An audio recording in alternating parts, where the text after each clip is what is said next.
اللہ تبارک و تعالیٰ کا فرمان ہے، جب تم قرآن پڑھو تو شیطان رجیم سے اللہ کی پناہ طلب کرو،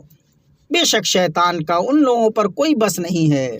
جو ایمان لائے اور اپنے رب پر توکل کرتے ہیں۔ اس کا بس تو ان لوگوں پر چلتا ہے جو اس سے دوستی رکھتے ہیں اور اسے اللہ کا شریک بناتے ہیں۔ اس میں اس بات کا اشارہ ہے کہ اس قرآن عظیم میں اللہ نے دنیاوی اور اخروی زندگی کی سعادت کے اسباب کو اکٹھا کر دیا ہے اور دونوں جہان کی خوشیوں کے راز کو جمع کر دیا ہے، جو کہ دلوں کی حیات، نفسوں کی آسودگی، زندگی کی نعمت اور روحوں کی راحت ہے۔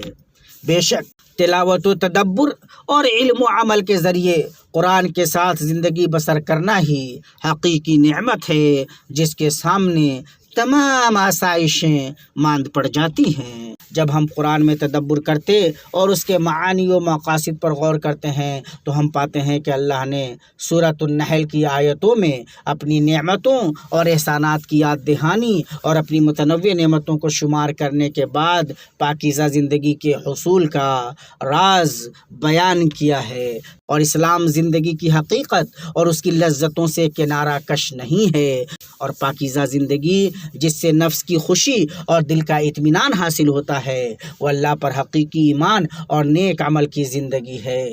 السلام علیکم ورحمۃ اللہ وبرکاتہ۔ خطبہ جمعہ مسجد نبوی شریف 23 جنوری 2026، 4 شعبان 1447 ہجری۔ ترجمہ۔ بلا شبہ تمام تعریف اللہ کے لیے ہے، ہم اس کی حمد بیان کرتے ہیں، اس سے مدد مانگتے ہیں اور اس سے مغفرت طلب کرتے ہیں، اور اپنے نفسوں کی برائیوں اور اپنے برے اعمال سے اللہ کی پناہ چاہتے ہیں۔ جسے اللہ ہدایت دے اسے کوئی گمراہ کرنے والا نہیں، اور جسے وہ گمراہ کر دے اسے کوئی ہدایت دینے والا نہیں۔ میں گواہی دیتا ہوں کہ ایک اللہ کے سوا کوئی معبود برحق نہیں، اس کا کوئی شریک نہیں، اور میں گواہی دیتا ہوں کہ محمد اس کے بندے اور رسول ہیں۔ اللہ تبارک و تعالیٰ کا فرمان ہے، اے ایمان والو اللہ سے ڈرو جیسے اس سے ڈرنے کا حق ہے، اور تمہیں موت نہ آئے مگر اس حال میں کہ تم مسلمان ہو۔ اے لوگو اپنے رب سے ڈرو جس نے تمہیں ایک جان سے پیدا کیا اور اسی سے اس کا جوڑا بنایا، اور ان دونوں سے بہت سے مرد اور عورتیں پھیلا دیں۔ اس اللہ سے ڈرو جس کے نام پر ایک دوسرے سے سوال کرتے ہو، اور رشتے ناطے توڑنے سے بھی بچو، بے شک اللہ تم پر نگران ہے۔ اے ایمان والو اللہ تعالیٰ سے ڈرو اور سیدھی یعنی سچی باتیں کیا کرو، تاکہ اللہ تعالیٰ تمہارے کام سنوار دے اور تمہارے گناہ معاف فرما دے، اور جو کوئی اللہ اور اس کے رسول کی اطاعت کرے اس نے بڑی کامیابی حاصل کر لی۔ مومن بھائیو، یقیناً اللہ کا تقوی اور اس کی خشیت ایسا سرور ہے جس سے دل کھل جاتے ہیں، ایسا نور ہے جس سے بصیرتیں کھل جاتی ہیں، اور اہل تقوی دنیاوی نعمتوں سے لطف اندوز ہوتے ہیں اور اللہ کی معیت میں رہتے ہیں۔ اللہ تبارک و تعالیٰ کا فرمان ہے، یقیناً اللہ تعالیٰ متقیوں اور احسان کرنے والوں کے ساتھ ہے، اور جس کے ساتھ اللہ ہو تو اس کے ساتھ ایسی جماعت ہوتی ہے جو مغلوب نہیں ہوتی، اس کے ساتھ ایسا پہرے دار رہتا ہے جو کبھی نہیں سوتا، اور اس کے ساتھ ایسا رہنما ہوتا ہے جو کبھی راہ نہیں بھٹکتا۔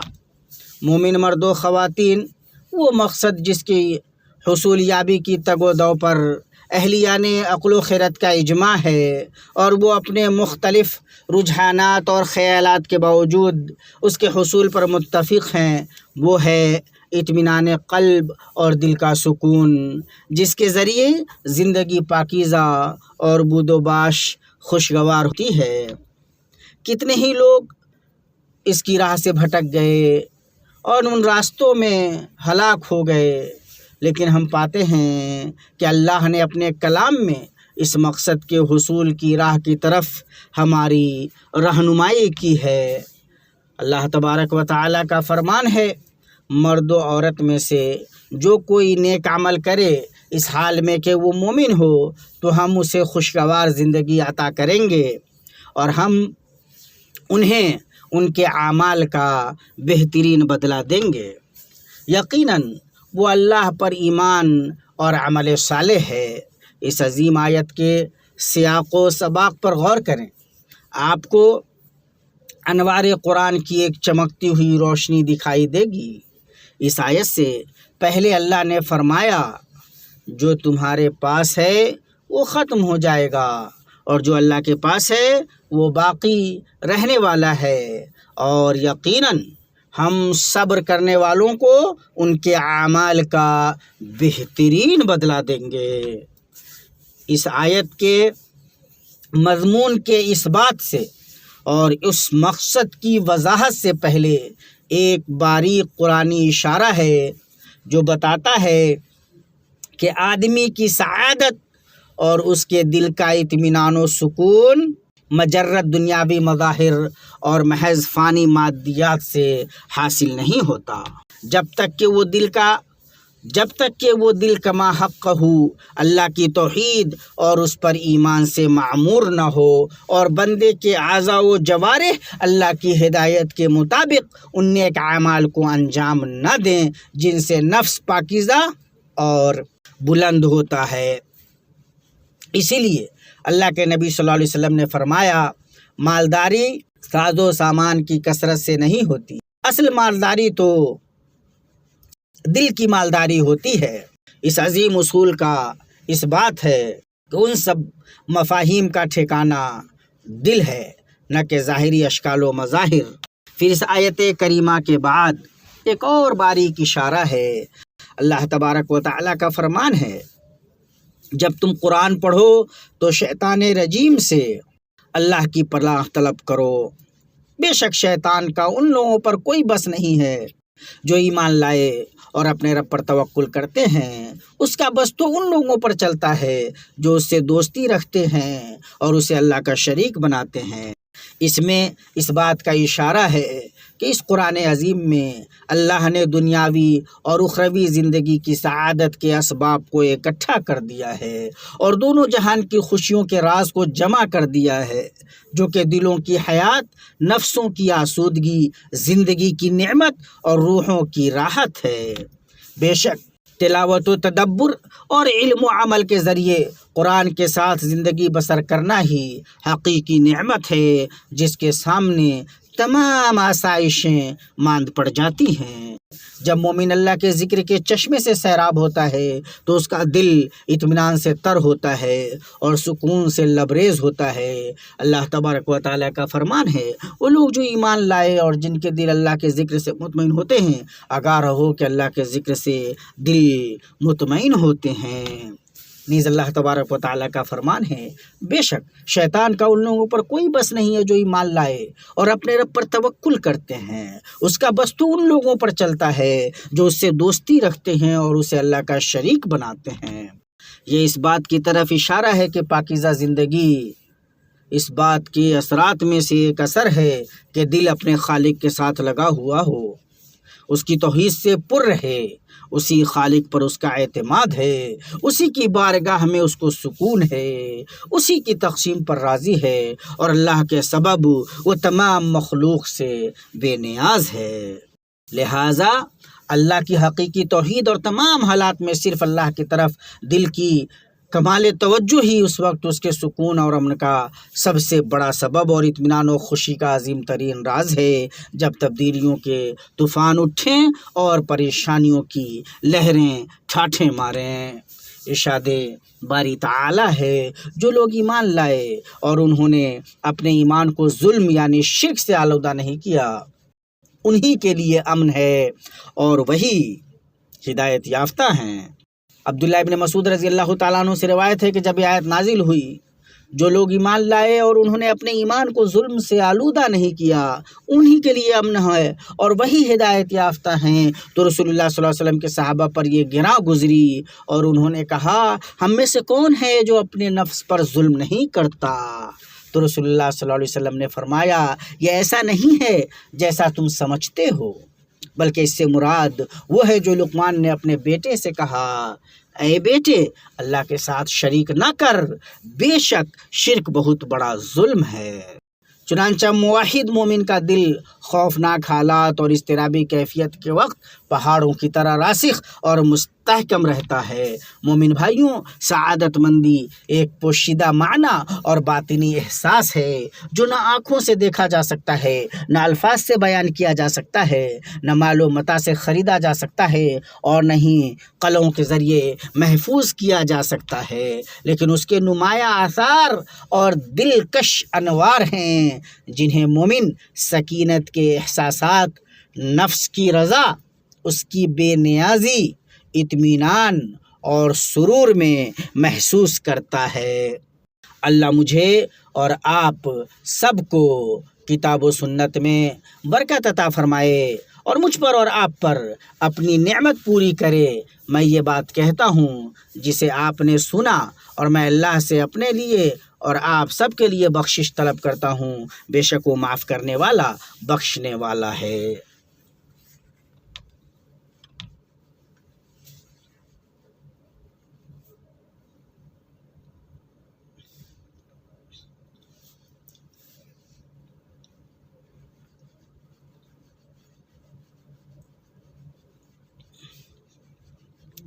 تمام تعریف اللہ کے لیے ہے، اس کی پے در پے فضل، رواں احسانات اور پہم نعمتوں پر۔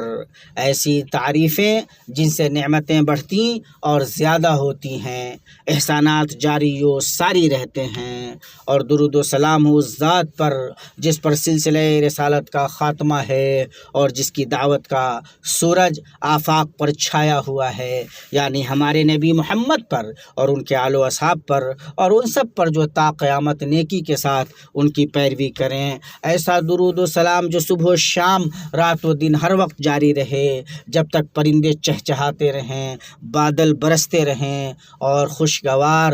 باد صبا چلتی رہے۔ اما بعد، مومن مرد و خواتین، جب ہم قرآن میں تدبر کرتے اور اس کے معانی و مقاصد پر غور کرتے ہیں تو ہم پاتے ہیں کہ اللہ نے سورۃ النحل کی آیتوں میں اپنی نعمتوں اور احسانات کی یاد دہانی اور اپنی متنوع نعمتوں کو شمار کرنے کے بعد پاکیزہ زندگی کے حصول کا راز بیان کیا ہے، تاکہ یہ ثابت کرے کہ اسلام زندگی کی ظاہری صورتوں اور مادی اسباب کو نظر انداز کرنے سے منع کرتا ہے، اور اسلام زندگی کی حقیقت اور اس کی لذتوں سے کنارہ کش نہیں ہے، بلکہ یہ ان ظاہری چیزوں کو ان ذرائع و اسباب کے دائرے میں رکھتا ہے محض جن سے انسان کی خوشی حاصل نہیں ہوتی، اور پاکیزہ زندگی جس سے نفس کی خوشی اور دل کا اطمینان حاصل ہوتا ہے وہ اللہ پر حقیقی ایمان اور نیک عمل کی زندگی ہے۔ اسی لیے ہم دیکھتے ہیں کہ جب ان قرآنی آیات کے سیاق میں اس عظیم مفہوم کو ثابت کیا گیا تو اس کے بعد ان لوگوں کی بری حالت کو بیان کیا گیا جنہوں نے قرآن کو جھٹلایا۔ پھر ان کی صفت بیان کرتے ہوئے اللہ تبارک و تعالی نے فرمایا، یہ اس وجہ سے ہے کہ انہوں نے دنیا کی زندگی کو آخرت پر ترجیح دی، اور یہ کہ اللہ کافر قوم کو ہدایت نہیں دیتا۔ یہ اشارہ ہے کہ وہ اسباب اور مادیات میں لگ گئے اور مقاصد و غایات کو بھول گئے۔ پھر اللہ نے کفران نعمت سے ڈرایا، اور ارشاد باری تعالی ہمارے سامنے ہے، اور اللہ نے ایک بستی کی مثال بیان کی جو امن و اطمینان میں تھی، ہر طرف سے اس کا رزق آسانی سے آتا تھا۔ پھر اس نے اللہ کی نعمتوں کا انکار کیا تو اللہ نے ان کے کرتوتوں کی پاداش میں انہیں بھوک اور خوف کا مزہ چکھا دیا، اور یقیناً ان کے پاس انہی میں سے ایک رسول آیا تو انہوں نے اسے جھٹلایا، پھر انہیں عذاب نے آ پکڑا اور وہ ظالم تھے۔ پھر اس نے زندگی کے حلال آرائش و زیبائش سے لطف اندوز ہونے پر زور دیا، منعم حقیقی اللہ جل شانہ کی یاد دہانی کرائی۔ فرمایا، پس جو حلال پاکیزہ رزق اللہ نے تمہیں دیا ہے اس میں سے کھاؤ اور اللہ کی نعمت کا شکر ادا کرو اگر تم اسی کی عبادت کرتے ہو۔ تاکہ مومن بندہ اللہ سے تعلق جوڑے، اس کی توحید اور بندگی بجا لائے، اور ساتھ ہی زندگی کے اسباب اختیار کرے اور دنیا کے حلال مظاہر سے لطف اندوز ہو، جو ایک ایسے کامل ربانی منہج اور ایک ایسے جامع الہی تشریع کے ماتحت ہو جو زندگی کے تقاضوں کو پورا کرتا ہے اور نفس کو اس کا حق دیتا ہے، ساتھ ہی اسے اپنے خالق سے جوڑتا ہے اور اسے اس کے انجام اور اس کی دائمی آخرت کی زندگی کی یاد دلاتا ہے۔ اور جان لو کہ جمعہ کے دن آپ صلی اللہ علیہ وسلم پر کثرت سے درود بھیجنے کی ترغیب دی گئی ہے۔ آپ صلی اللہ علیہ وسلم نے فرمایا، بے شک تمہارے بہترین دنوں میں جمعہ کا دن ہے، اس دن مجھ پر کثرت سے درود بھیجو کیونکہ تمہارا درود مجھ پر پیش کیا جاتا ہے۔ اے اللہ، رحمت، سلامتی اور برکتیں نازل فرما اپنے بندے اور رسول ہمارے نبی محمد پر اور ان کی آل اور ان کے نیک روشن رو صحابہ پر اور ان کے نیک پیروکاروں پر، اور ہمیں بھی ان کے ساتھ اپنے فضل میں شامل فرما۔ اے صاحب جلال و اکرام، اے اللہ اسلام اور مسلمانوں کو غلبہ عطا فرما اور اس مبارک ملک کو محفوظ و مامون رکھ اے رب العالمین، اور تمام مسلم ممالک کو بھی امن و سلامتی سے نواز۔ اے اللہ، اس مبارک سرزمین حرمین شریفین کے گہوارے اور مسلمانوں کے دلوں کی دھڑکن کی حفاظت فرما۔ اے اللہ، اس کے حکمرانوں، علماء کرام، اس کے عقیدے، اس کے مقدسات اور اس کی حرمتوں کی حفاظت فرما، اس کے فوجیوں کی حفاظت فرما، اس کی سرحدوں کی حفاظت فرما اور اس کے امن کے محافظوں کی نگرانی فرما، اور ان سب کی جو حرمین شریفین کی خدمت، ان کی دیکھ بھال اور ان کے زائرین کی نگہداشت میں لگے ہوئے ہیں، جن کی سربراہی خادم حرمین شریفین اور ان کے امین ولی عہد کر رہے ہیں، اے اللہ ان دونوں کو اپنی حفاظت میں رکھ، ان دونوں کو اپنی خاص نگرانی میں محفوظ رکھ، اور ان دونوں کو ان کاموں کی توفیق دے جن میں بندوں اور ملک کی بھلائی اور اسلام اور مسلمانوں کا غلبہ ہو۔ دین و دنیا کے معاملات میں ان کی مدد فرما، اے سب سے زیادہ کرم کرنے والے، اے سب سے زیادہ رحم کرنے والے، اور انہیں حرمین شریفین، ان کے زائرین اور اسلام اور مسلمانوں کی خدمات کا بہترین اور بھرپور بدلہ عطا فرما۔ اے اللہ مسلم ممالک کی حفاظت فرما اور ان سب کے حالات درست فرما۔ فلسطین میں ہمارے بھائیوں کی مدد فرما، اے اللہ ان کے شکستہ کو جوڑ دے، ان کے معاملات کی ذمہ داری سنبھال لے اور ان کی فتح لکھ دے اے رب العالمین۔ اے اللہ ہم تجھ سے ان تمام بھلائیوں کا سوال کرتے ہیں جنہیں تو جانتا ہے، اور تمام چیزوں کی برائیوں سے تیر پناہ چاہتے ہیں جنہیں تو جانتا ہے، اور ان چیزوں کی مغفرت طلب کرتے ہیں جنہیں تو جانتا ہے، یقین تو ہی غیبوں کا جاننے والا ہے۔ اللہ کے بندو، اپنے رب کا شکر ادا کر کے اس کے فضل کو برقرار رکھو اور اس کے احکام کی فرما برداری کر کے اس کی نعمتوں کی حفاظت کرو، دعا اور اس کے ذکر سے اپنی زبان کو تر رکھو۔ ہمارا رب العزت ان چیزوں سے پاک ہے جو لوگ بیان کرتے ہیں، اور تمام رسولوں پر سلامتی ہو اور تمام تعریف اللہ رب العالمین کے لیے ہے۔ مزید اسلامک ویڈیوز کے لیے یوٹیوب چینل دنیا و دین، قرآن مجید کے ترجمہ و تفسیر کو سننے سمجھنے کے لیے اور دینی سوالات کے فری جوابات کے لیے واٹس ایپ گروپس میں شامل ہونے کے لیے 00923167983575 00923352520207 0096653489128 0092338611797۔ نماز، مسنون اذکار اور قرآن سمجھ کر پڑھیں، دوسروں کو بھی دعوت دیں۔